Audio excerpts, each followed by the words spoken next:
इसमें ये बताइएगा कि कराची मिनी पाकिस्तान है और कराची पाकिस्तान में ये आप बहुत ज़्यादा हमसे ज़्यादा बेहतर जानते हैं कि सबसे ज़्यादा टैक्स देने वाला शहर जो है वो कराची है। क्या वजह है कि कराची खुद लावारिस है? एक तो ये बताएं कि इस कराची का वारिस कौन है? आप कराची के रोड की हालत देख लें, ऐसा लग रहा है कि ऐसी आप मोहनजोदाड़ो के अंदर हैं। कराची के अंदर पानी नहीं मिलता, ठीक है, टैंकर को पानी मिलेगा, कराची की आवाम को पानी यहाँ पर नहीं मिलता। और कराची की ऐसी जगह भी मौजूद है जहाँ पानी की एक बूंद भी नहीं है पानी की, ठीक है, मगर टैंकर पूरे कराची के अंदर चलते हैं जहाँ पर उनको पानी हर वक्त मुयसर रहता है। कराची की रोडों का ये हाल है, ठीक है। तो ये शहर क्यों इतना टैक्स देने के बावजूद भी ये लावारिस है और इसकी बेसिक ज़िम्मेदारी किस पे आयद हो रही है कि ये शहर कब बनेगा? आप ऐसे बिजनेसमैन, कोई उम्मीद की चिराग नज़र आ रहा है आपको? कोई किरण नज़र आ रही है, कोई रोशनी नज़र आ रही है या मायूसी है यहाँ पर? चल भाई, मैं आपके इस दुख भरे सवाल के अंदर आपके दुख में शामिल होते हुए, आपकी आंखों को पढ़ते हुए जो दुख मुझे आपकी आंखों में नजर आ रहा है, कराची के लिए दर्द नजर आ रहा है, वही दर्द मेरी आंखों में भी है, वही तकलीफ मेरी आंखों में भी है, क्योंकि मैं कराची का बेटा हूँ और कराची में पैदा हुआ और मेरी ये ख्वाहिश है कि मेरी आखिरी आरामगाह भी कराची में ही हो, ठीक है। तो मेरे बाप दादा की आखिरी आरामगाह यहाँ है, मेरी नस्ल यहाँ है, हमारा स्टेक कराची में है और इस मुल्क ने, इस शहर ने हमें बहुत कुछ दिया, इज्जत के साथ पैसा दिया, हमें एक मकाम दिया। तो हमारी तो ख्वाहिश कोशिश यही होगी ना कि इस शहर को फलकता पलता फलकता फूलता देखें। लेकिन बहुत ही बदकिस्मती के साथ कहना पड़ता है, अनफॉर्चुनेटली, वेरी अनलकीली, हमने इस शहर की तनज़्ज़ुली देखी है। और बीइंग अ बिजनेस कम्युनिटी हम समझते हैं कि जो टैक्स कराची जनरेट कर रहा है, आप देखें अराउंड अप्रोक्सीमेटली 70% प्लस कराची आज भी जनरेट कर रहा है अल्हम्दुलिल्लाह। और मैं और आप टैक्स दे रहे हैं, लेकिन वो टैक्स कराची पे नहीं लग रहा। ये हमेशा से हमारा क्लेम, हमारी कंप्लेन, हमारा प्रोटेस्ट रहा है गवर्नमेंट अथॉरिटीज से, चाहे वो फेडरल गवर्नमेंट से हो, चाहे वो प्रोविजनल गवर्नमेंट से हो या वो लोकल गवर्नमेंट से हो। हमारी ऑन एंड ऑफ इस चीज़ पर उनसे मीटिंग्स भी होती हैं और हम उनको एक कहते हैं कि सर, कराची तो सबका है मगर कराची का कोई नहीं है। कराची वो लावारिस बच्चा है जिसके सर पे कोई शफकत का हाथ नहीं रख रहा। कराची वो भैंस है जिसका दूध तो सब निकाल रहे हैं लेकिन उसको चारा कोई नहीं डाल रहा। तो जिस मुल्क से आप टैक्स ले रहे हैं, जिस शहर से आप टैक्स ले रहे हैं, उसी शहर के साथ ये ज्यादती।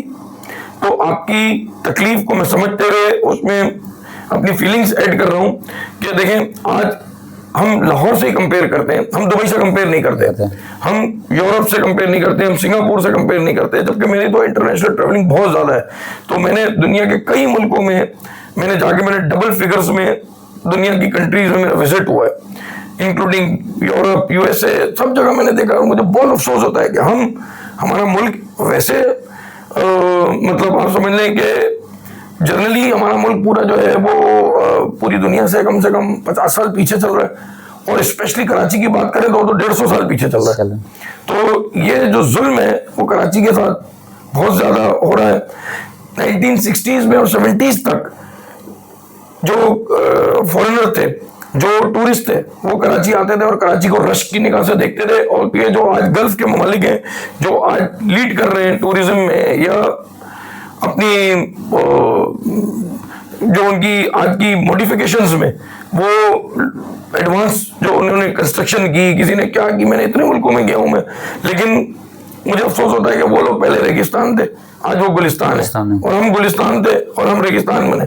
अभी मैं लाहौर गया था बिजनेस की, को मेरी मीटिंग थी लास्ट 10 days बिफोर। मुझे इतनी एम्बेरसमेंट हो रही थी कि मुझे ऐसा लग रहा था कि ये मैं किसी खुशी भी हो रही थी और एम्बेरसमेंट भी हो रही थी। खुशी इस बात है कि लाहौर भी मेरा मुल्क है, मेरा शहर है, वो भी मेरा बाजू है, लेकिन मुझे अफसोस ये कि मेरा दायां बाजू कराची वो मफलूज है और मेरा बायां बाजू जो है वो एक्टिव है। तो मुझे खुशी और फख्र तो इस बाजू पे भी है, लेकिन अफसोस इस बाजू का भी है कि जो सीधा बाजू है, कराची जो बड़ा भाई है और कराची जो कमाऊ पूत है, उसके साथ इतना इनफरादी सलूक है। आप कभी कैमराज लगे थे, हमारी डीआईजी पीर मोहम्मद शाह साहब से भी मीटिंग्स हुई थी, फेडरेशन हाउस में सब कुछ हुआ, हमने अपने पॉइंट हाईलाइट किया, एड्रेस किया, उन्होंने हमें मुतमईन किया। लेकिन अब मैं फिर देख रहा हूँ कि सिर्फ चालान तो आ जाता है, लेकिन जो वो है अपनी वायलेशंस हैं वो आज भी चल रही हैं। तो कहने का मकसद ये है कि उसके लिए कोई इंफ्रास्ट्रक्चर होना चाहिए। आप लॉ एप्लीकेबल करें, टैक्सेस एप्लीकेबल करें, लेकिन उसके अगेंस्ट रिलीफ दें, उसके अगेंस्ट फैसिलिटीज दें, और उस फैसिलिटीज के बाद जो है ना वो आप उस रिलीफ देने के बाद, फैसिलिटीज देने के बाद आप तवक्को करें पब्लिक से भी। तो मैं समझता हूँ कि फिर हक अदा हो जाता है उस चीज का कि हाँ भाई, मतलब गवर्नमेंट ने फैसिलिटी, जैसे ही दुनिया के दूसरे मुल्कों में टैक्सेस हैं, लोग हैंड टू माउथ भी रहते हैं लेकिन खुश रहते हैं, क्योंकि उनके अगेंस्ट उनको जो उनका टैक्सेस की सूरत में रेवेन्यू जनरेट होता है वो लगता भी है उन पे, चाहे वो मेडिकल के कंसर्न पे हो, चाहे एजुकेशन के कंसर्न पे हो। अब आप देखें, पहले कराची के लिए कहा जाता था कि जी कराची में रोडों पे खड्डे हैं, अब क्या कहा जाता है, खड्डों में रोड है, खड्डों में रोड है। ठीक है। तो ये ऐसे बड़ा अफसोस होता है।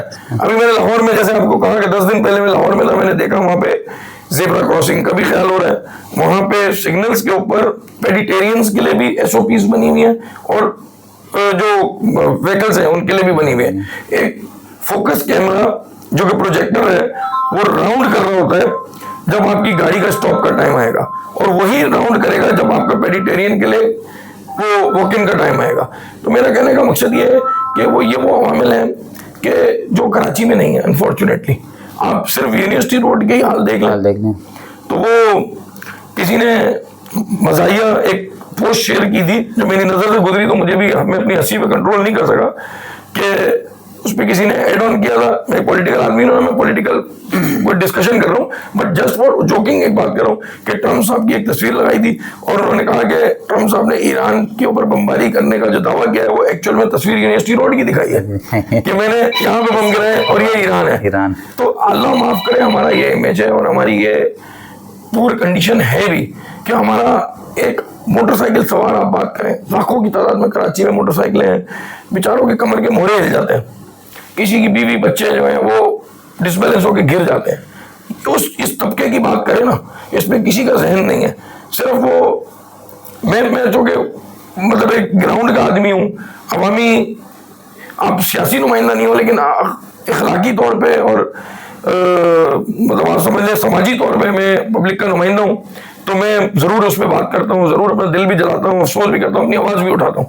और आई होप कि जैसे अल्लाह के हम सुनते हैं कि देर है अंधेर नहीं है, तो उस पर तो हमारा कभी यकीन है, तो इसी तरह हमारा कुछ यकीन हमारी गवर्नमेंट से भी, हम अभी यकीन नहीं है उसमें, लेकिन उम्मीद है कि शायद देर हो जाए अंधेर ना हो, तो उम्मीद करता हूँ कि कराची भी बेहतर होगा।